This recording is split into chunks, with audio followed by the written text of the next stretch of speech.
Hello and welcome to the Wheel of Crime podcast, the podcast where two ladies play games, mumble profanities, and laugh way too often. This podcast does also cover topics of sensitive nature, and as such, listener discretion is advised.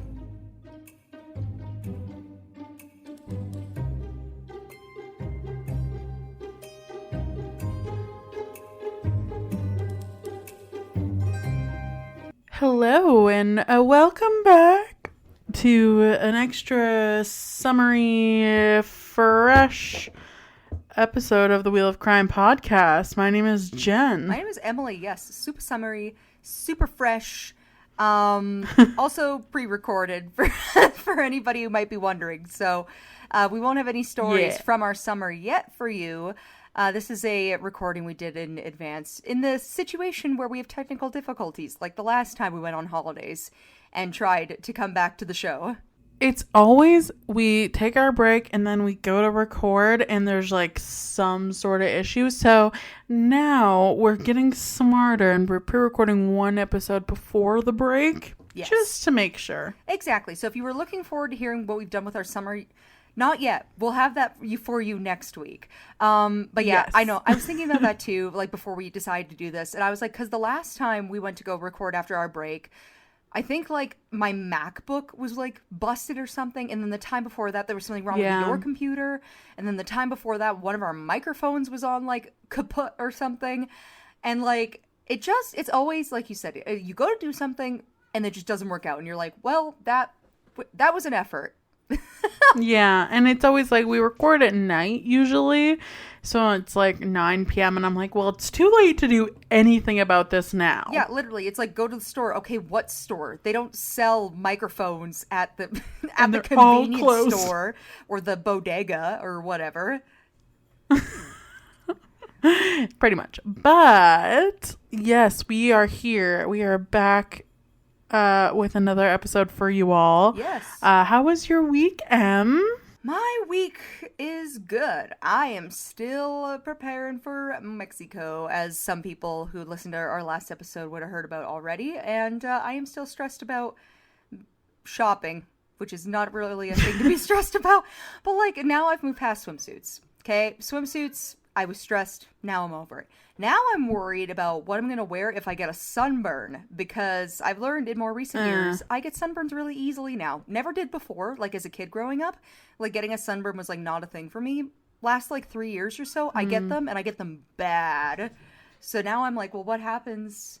Yeah, like what happens if I get one? Yeah, I feel like you just need to bring SPF 100 and that's your clothing for the trip. Pretty much. Well, and that was the thing too, because even my own mom, she was like, well, knowing you should bring like a turtleneck long sleeve and pants that go down your toes.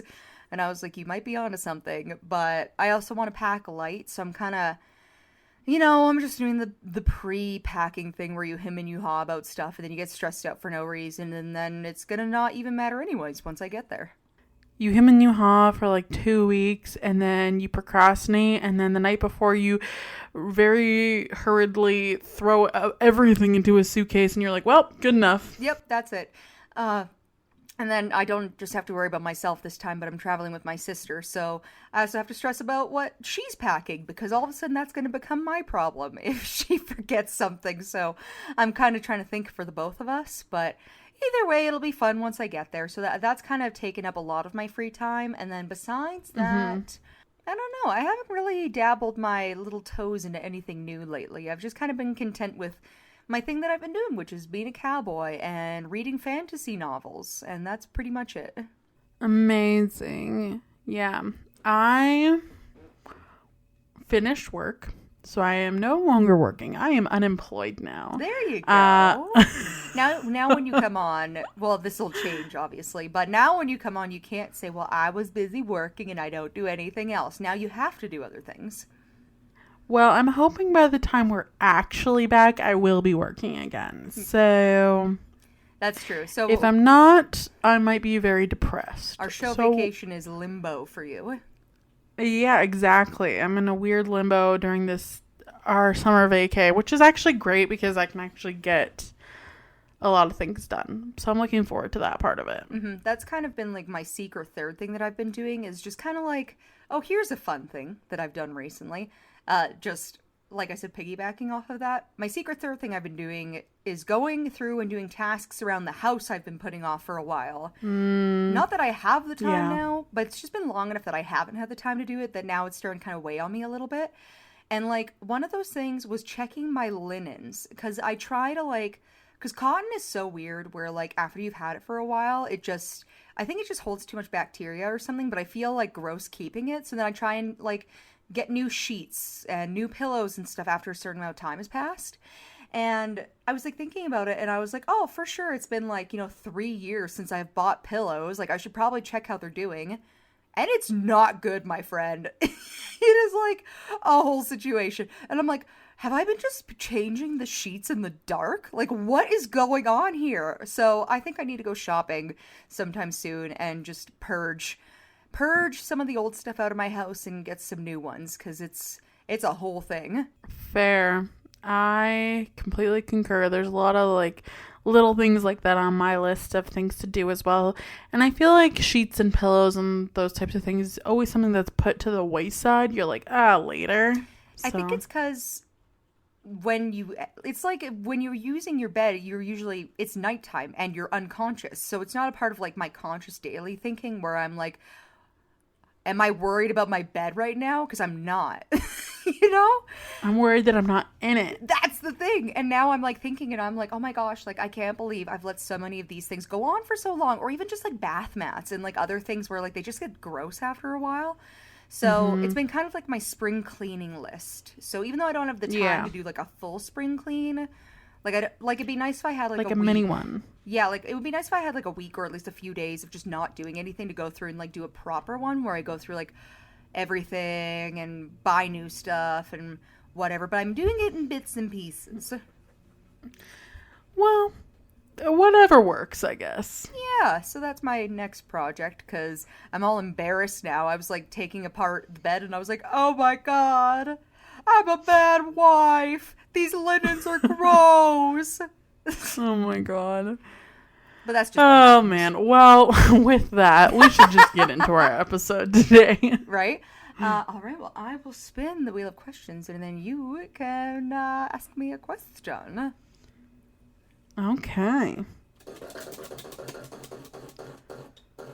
Number 4. Have you ever considered marrying one of your high school boyfriends? No. Well, first of all, I don't think I had a high school boyfriend. Well, actually. Yeah, for sure. You did. Yeah, I know. At least one. We're thinking about the same person. And my answer is still no. See, here's the thing. Here's the thing. He didn't age well. Apparently, it's controversial. I don't believe that people should, because I think the person that you are when you're in high school and the person you become in a few years are very different people. And that's not even saying like a difference between people who go to college or whatever. I just think there's so much development that happens in that time for like what people want, what people like, that kind of thing. And I don't really, and like obviously people make it work because you are also in a relationship with your high school boyfriend still and married him eventually. But for the most part, what I've seen from other people, I'm kind of like, I don't know how I feel about that. See, I am of the belief that it goes one of two ways. You either grow together or you grow apart. That's the thing. So I think it really depends on you and your goals and how well they end up. And it's also, I think, in part kind of luck if you end up like having similar goals for the future and those goals continue to grow together, then I think it can work. Yeah. You know? And that's the thing. But I think, too, as a teenager, so many, like, I remember being a teenager and none of us really thought about, like, what life is going to look like 10 years down the road. Like, people ask, but you don't really know. And I think that you make a good point with that, too, because it's the growing together thing. And if one person is willing to grow with their high school boyfriend or partner or girlfriend or whoever, and the other person isn't, then it doesn't work anyway. So it's kind of like a mixture of growing together, but two people also actively making those choices to continue to work together and to overcome, like, you know, frustrations in life and, like, growing pains and, like, that kind of thing. For sure. There is so much, I think, change as a person that you go through from, like, 18 to, like, early 20s-ish. I think it's a miracle any relationships survive that phase. Yeah, well, and it's funny now because I you know how I called it growing pains? I've started doing that lately because it's so easy to see now that I'm kind of past, not even like past my own relationships growing pains, because I think it's very cyclical where like life will continue to challenge you in different types of ways.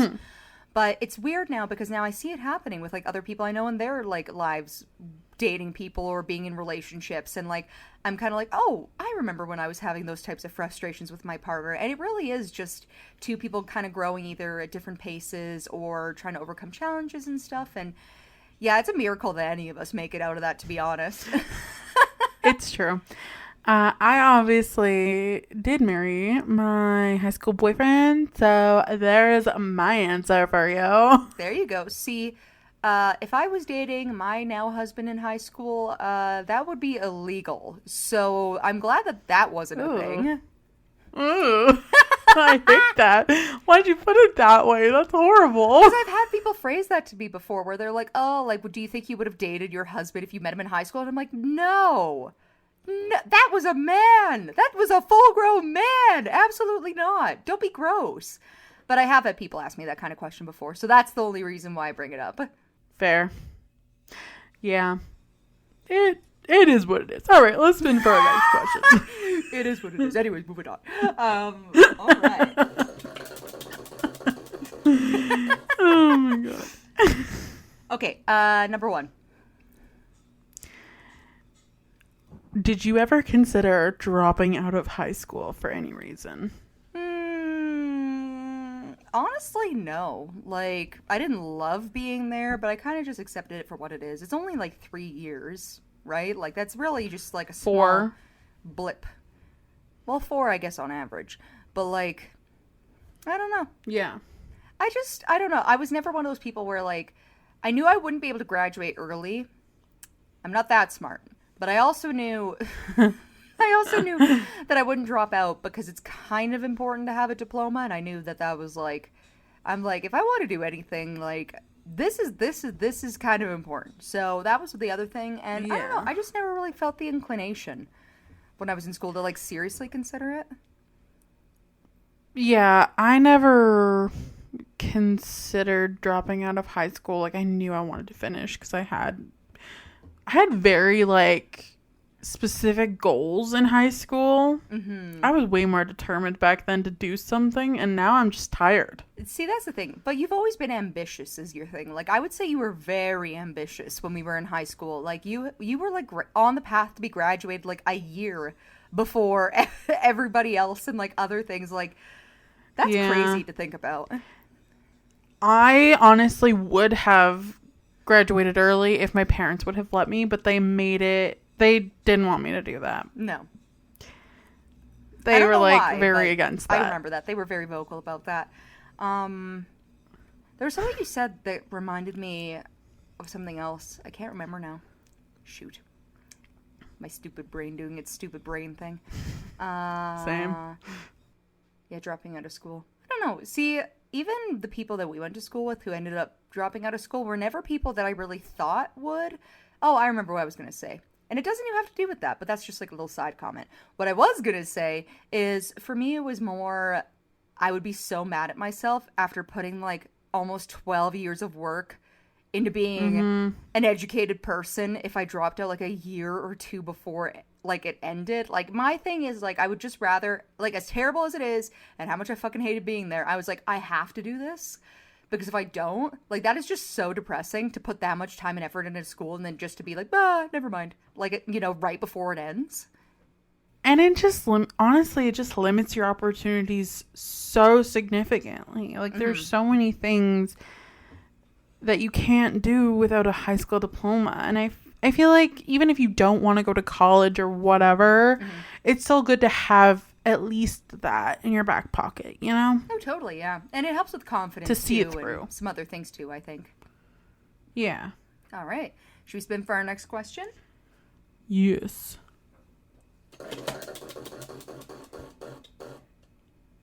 Number 3. Have you ever had any mysterious long-term ailments. Yes. Really? My tonsil thing, before I knew it was my Right. actual tonsil thing, I was just sick all the time. I mean, I still get sick a lot, so I probably have some other weird issue going on.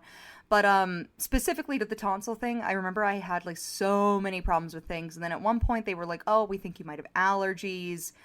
And it's just my tonsils were way too fucking big and would choke me out when I got sick. And I just used to get sick a lot, and that's kind of how that went. But it was mysterious to me for a while. I will say you've been significantly less sick since getting them out. Yeah, still sicker more often than the average person, but significantly less for my standards. It's true. It's a miracle. When I see you and you're not sick, I'm like, holy shit, this has never happened before. You're like, your eyes are white, they're not pink and running, you're not stuffed up. It's a Christmas miracle. holy shit. Holy shit. Well, what about you? Was there anything that like you kind of had weird going on health-wise for a while? I myself don't remember, but I also don't live in your body, so I don't really know.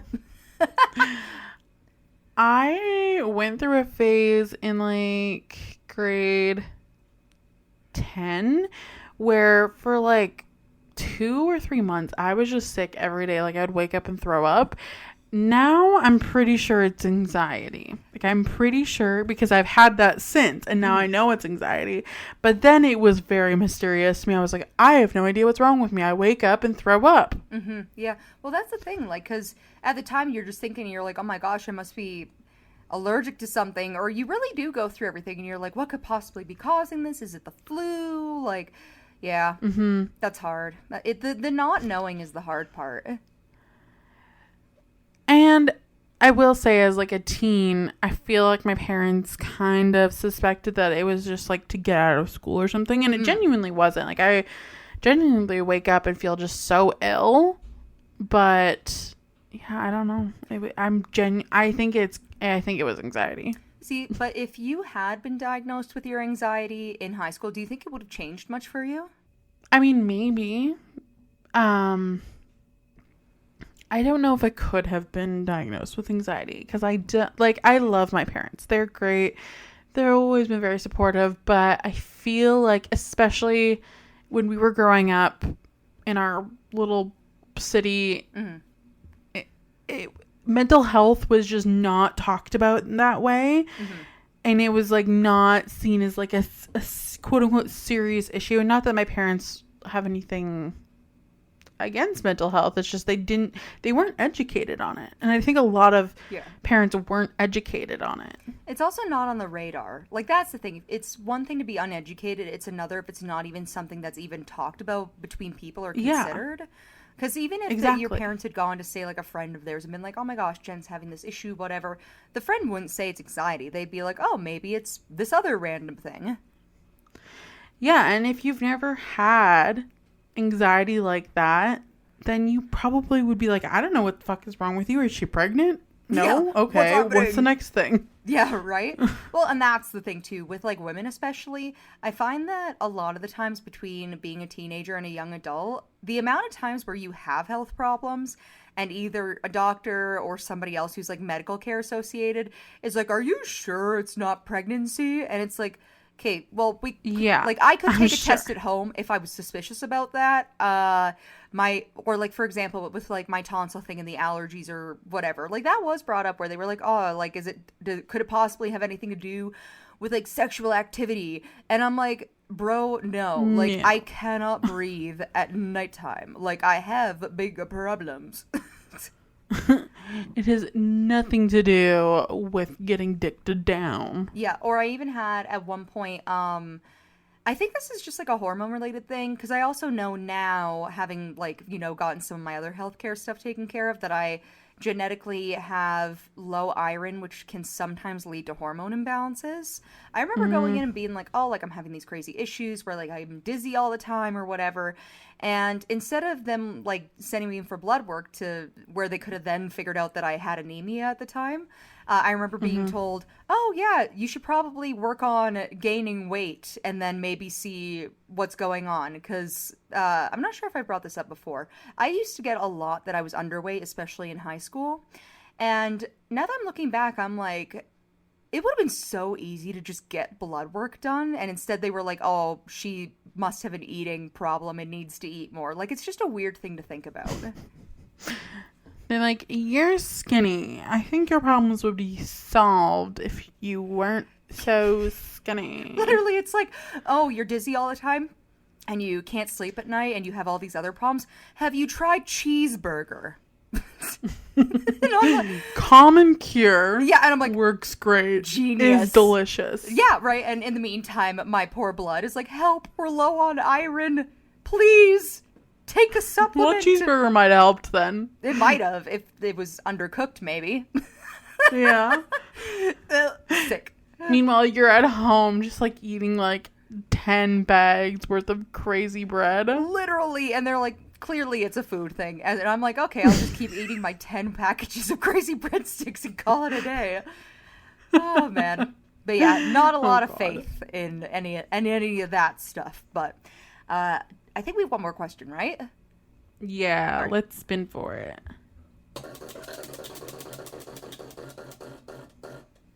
All right, what is the last question?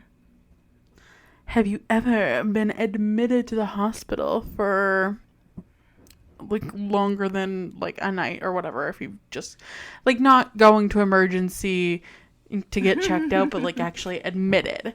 When I was a kid, I was admitted to the hospital, but I don't remember for how long it was. Like, I knew I had to spend the night there, but it might have just been an overnight stay. I'd have to quiz my parents on that one, but I used to get really horrific bladder infections and UTIs when I was like, I don't know, 3. So at one point they had me admitted to the hospital because I was peeing blood and doing the other cool stuff that gets you admitted to the hospital. Awesome. Yeah, it was really fun. I remember nothing except for this is just me being told things too.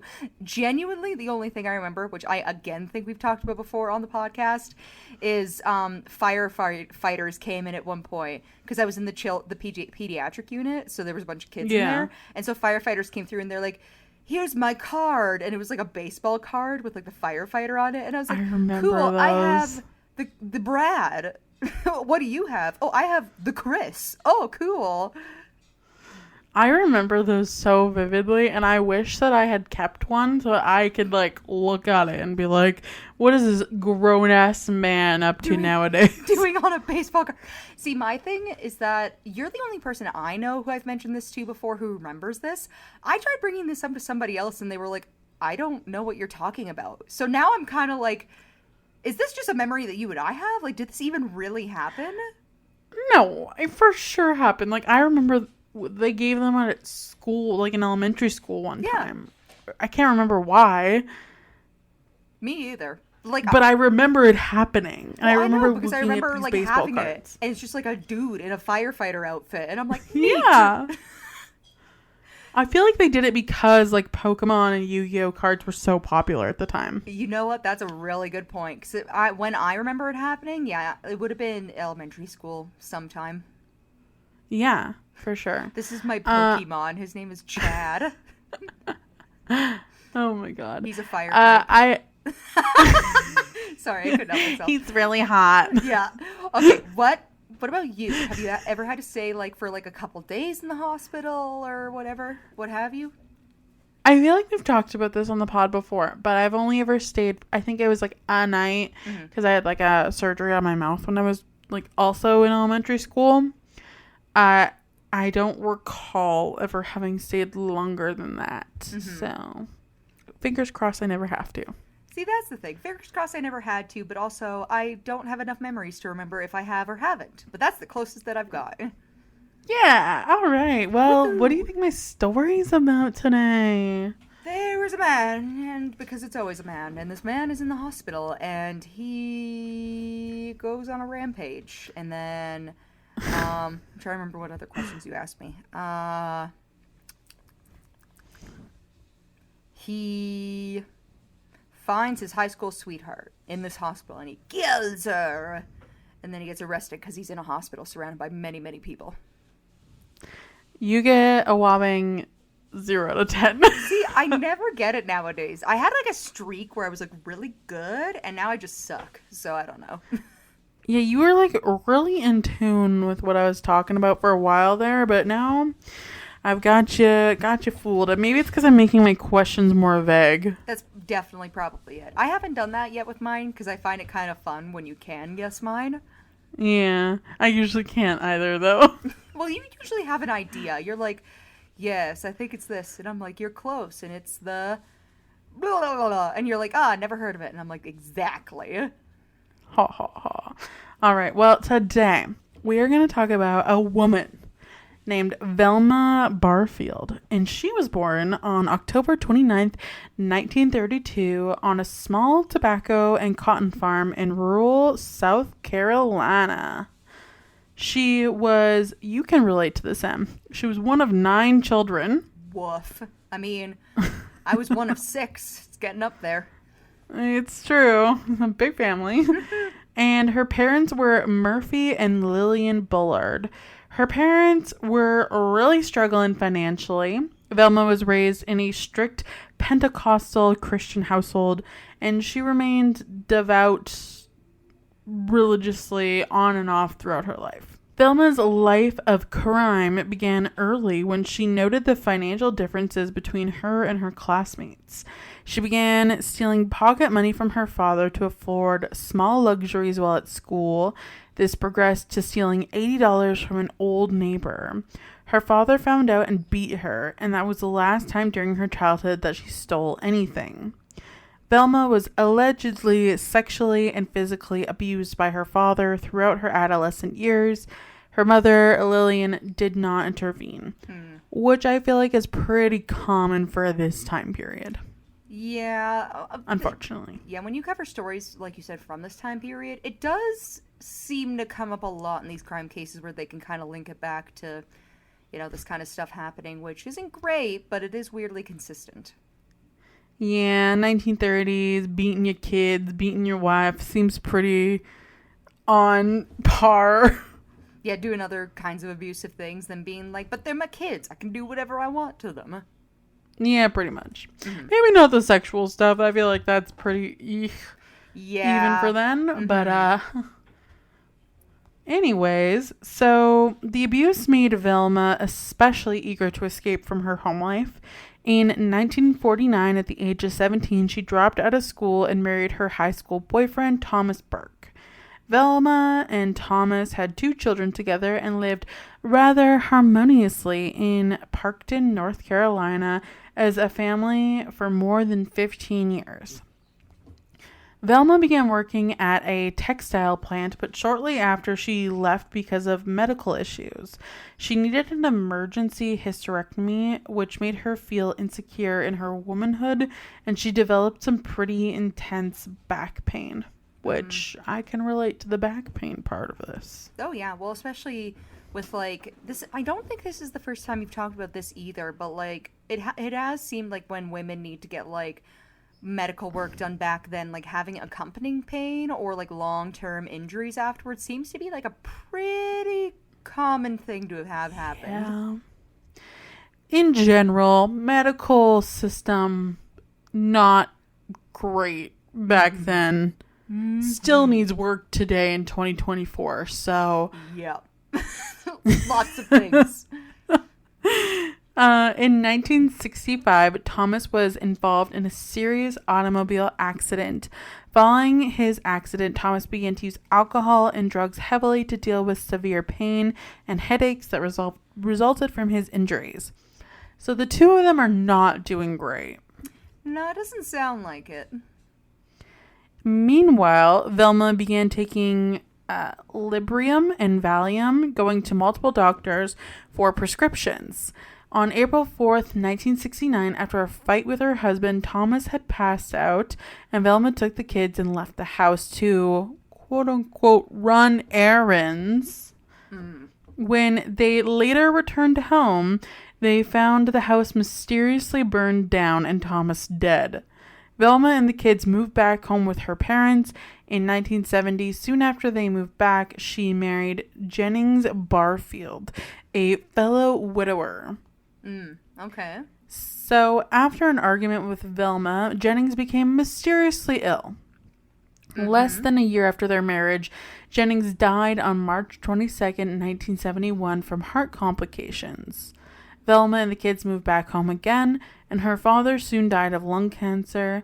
In 1974, Velma's mom, Lillian, showed symptoms of intense diarrhea, vomiting, nausea, only to fully recover a few days later. Later during that year, during the Christmas season, Lillian fell mysteriously ill again with the same symptoms, but died in the hospital a few hours after being admitted on December 30th, 1974. In 1975, Velma was convicted of 7 counts of writing bad checks and sentenced to 6 months in prison. She was released after serving only 3 months, and in 1976, Velma began caring for the elderly, working for Montgomery and Dolly Edwards in Lumberton, North Carolina. And crazy, I know, Montgomery fell ill and died on January 29th, 1977. Just over a month after the death of her husband, Dolly experienced symptoms identical of those of Velma's mother, Lillian, and died on March 1st. I have a suspicion, and it's a pretty strong one. Am I allowed to mention what? Yeah. I don't think it's that she's unlucky. I don't think that's what's going on. No. Yeah, I'm pretty sure her luck's fine. Yeah, I do think average, she maybe. May, and I say may because I don't know yet, may be poisoning people. And this may or may not, just because you mentioned the, upset stomach diarrhea thing, may or may not be cyanide, because I know that was the thing that happened a lot with people and becoming dead all of a sudden back then. So that's... I have a suspicion. Just a small one. A little suspicion. It's just so crazy how all these people in her life just fall over and die the next day. Who knows to say? It could be mold. Yeah, black mold. Yeah. That's probably it. It just lives in her clothes, and anybody she gets close to, they just end up dying all of a sudden. It's all that mold in the air. That's crazy. It's crazy. So the following year, Velma took another caretaker job, which... just gonna go on the record and say she should not be caring for the elderly. No, at all. Even if she's just giving off the vibe as if you want to live a long time, don't be anywhere near her. That's you don't need that job. If already too many people have died in your life, at this point you need to be maybe I should live alone in a far, far away place where I don't need to be around anybody. Yeah. Just, vibe out on a farm somewhere. Yeah. It'll be good. Get a couple of cows or something. Chill out. Live your dreams. So she... exactly. So she took another caretaker job, this time for a 76-year-old Record Lee who had broken her leg.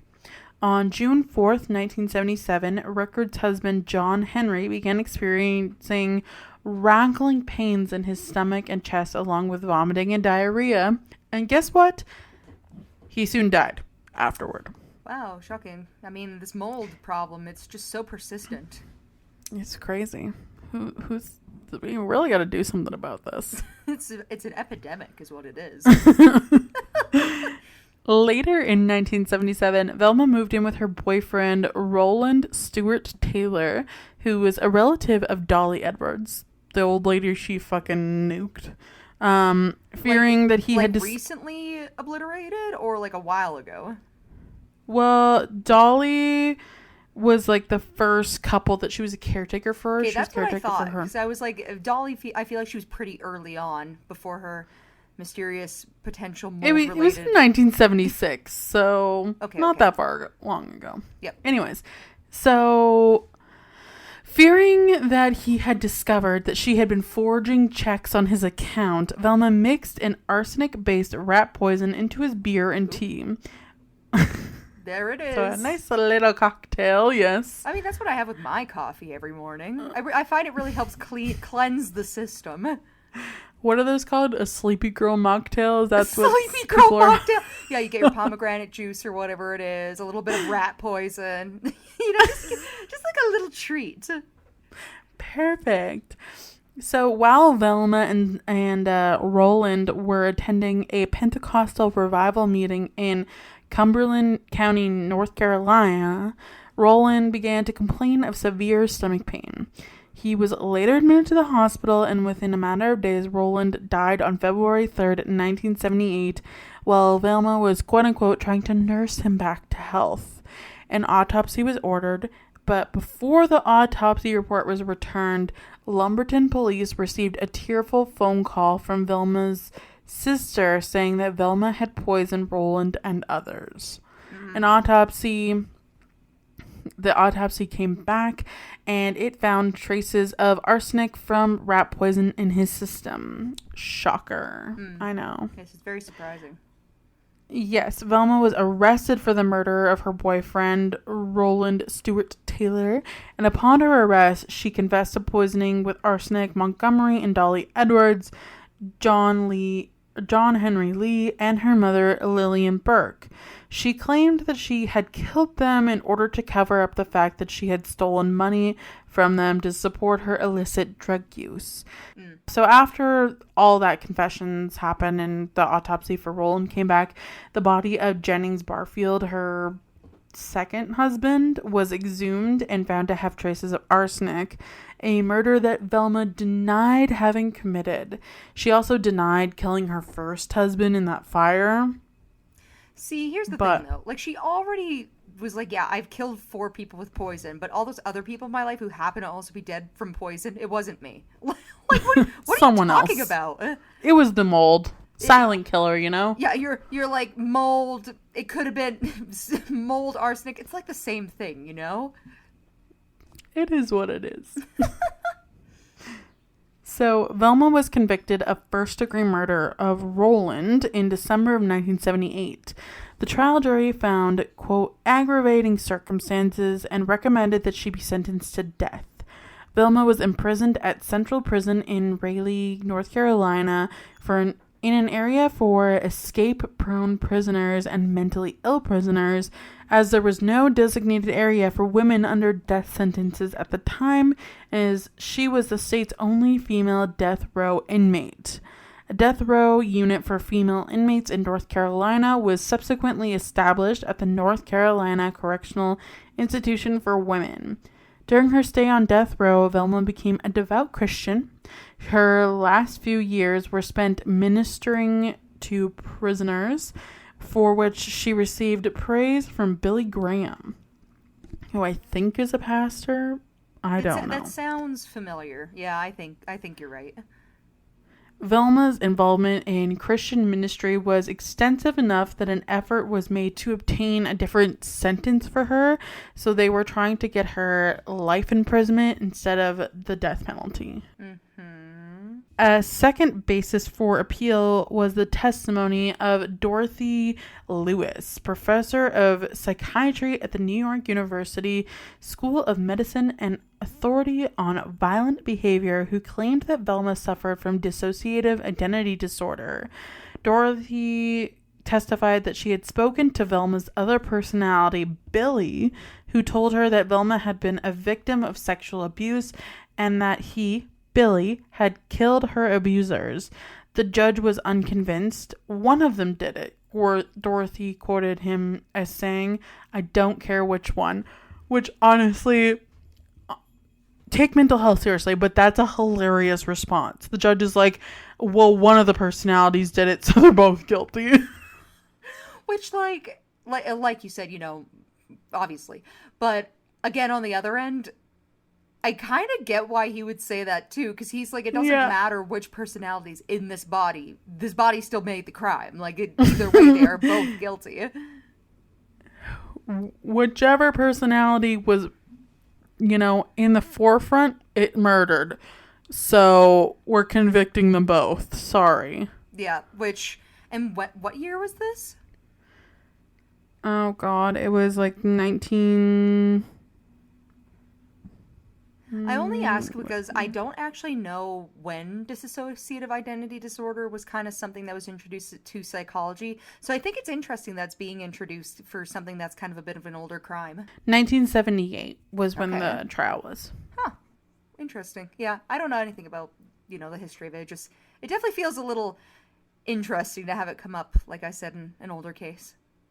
Well, I feel like multiple personality disorder, that wasn't even really a thing until recently that was like recognized. Like I know it was a thing before that, but I feel like it was very not taken seriously until recently. Yeah, or at least like the reasoning behind why somebody might suffer from multiple personality disorder or some of the other names for it. I know they all mean something different, but yeah, you're right. It wasn't. At least in my knowledge, it hasn't really been something that has been taken seriously in like a scientific setting or whatever you want to call it until recently. So, like I said, a little weird that that's come Yeah. up. So, after Velma's appeal was denied in federal court, she instructed her attorneys to abandon a further appeal to the U.S. Supreme Court. Velma was executed by lethal injection on November 2nd, 1984 at Central Prison. She released a statement before the execution saying, quote, "I know that everybody has gone through a lot of pain, all the families connected, and I am sorry, and I want to thank everyone who's been supporting me all these 6 years." Velma chose her last meal as cheese doodles and Coca-Cola, and she was buried in a small rural North Carolina cemetery near her first husband, Thomas Burke. Which is interesting.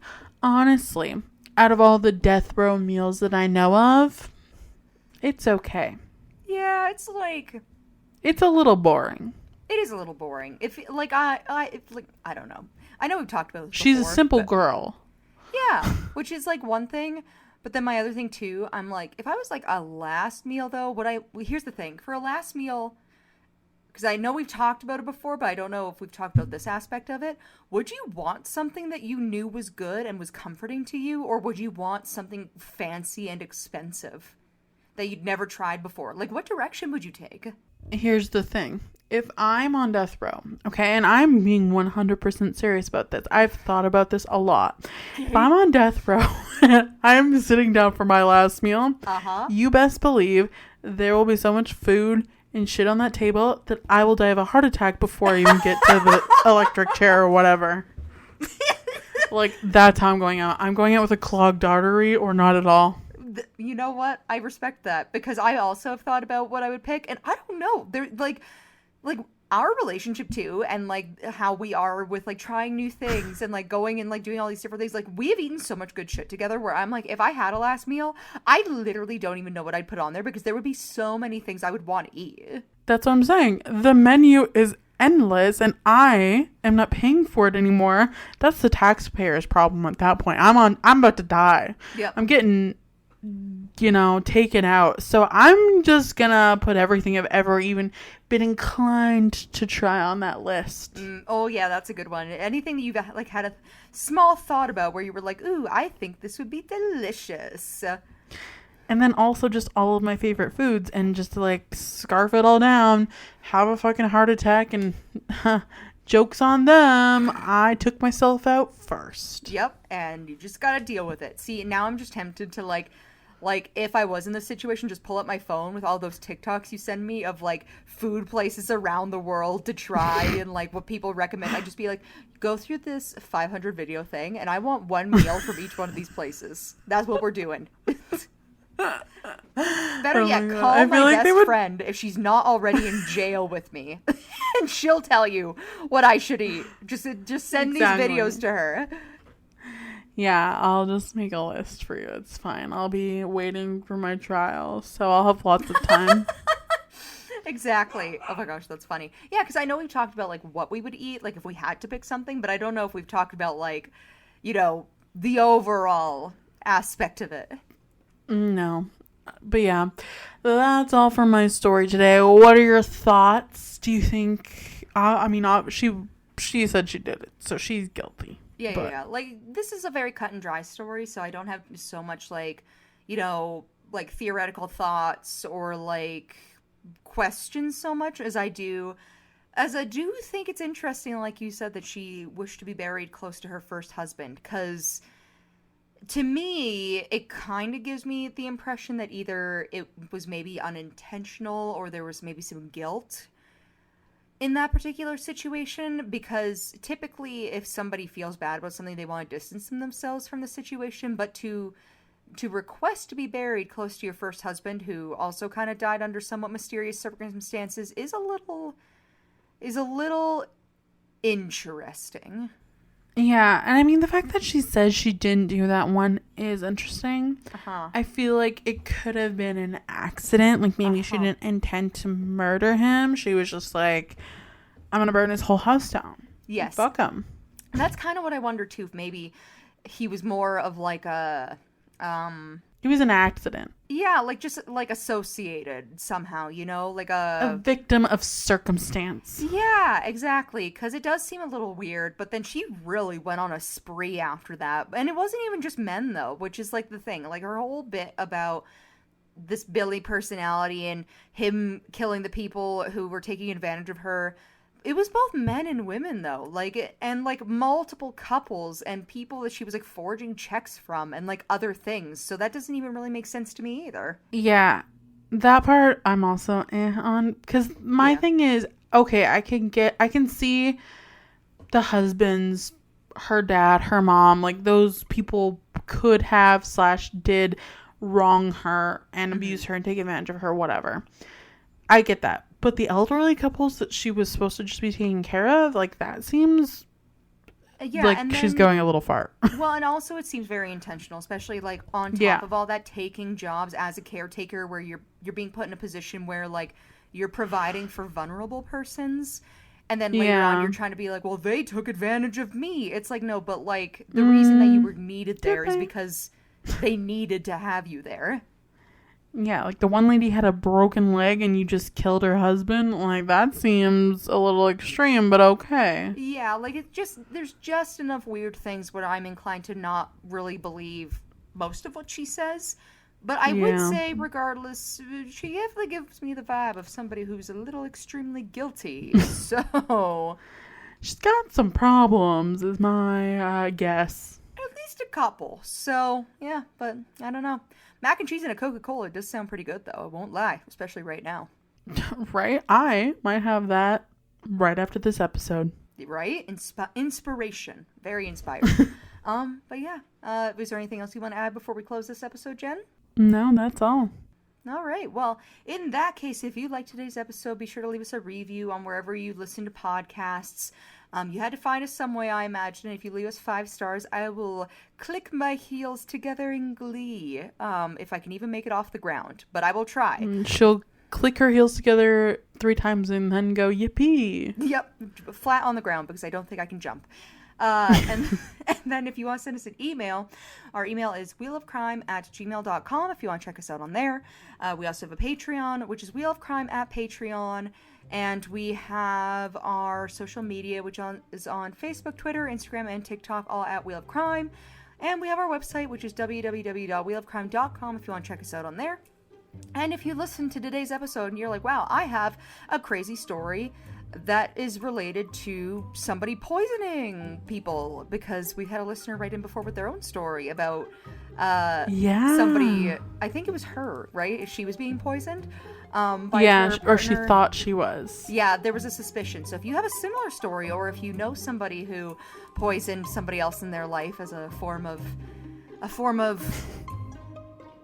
problem solving, you can Please don't. Yeah, like there's better ways to solve problems. But if you know somebody who thinks that way or has done anything, write in and let us know, because we do listener stories a few times a year at least. I'm not sure of the total number, but if you write in, we can potentially look at doing more in a year, because it is lots of fun for both us, and we've heard good things from you guys as the listeners about our listener stories as well. So that would be greatly appreciated. Yeah, I think we will do a summer listener story episode really soon. So make sure you get them in while you can. But that's it. That's all. And we'll see you next week for another new episode. Okay, bye. Bye.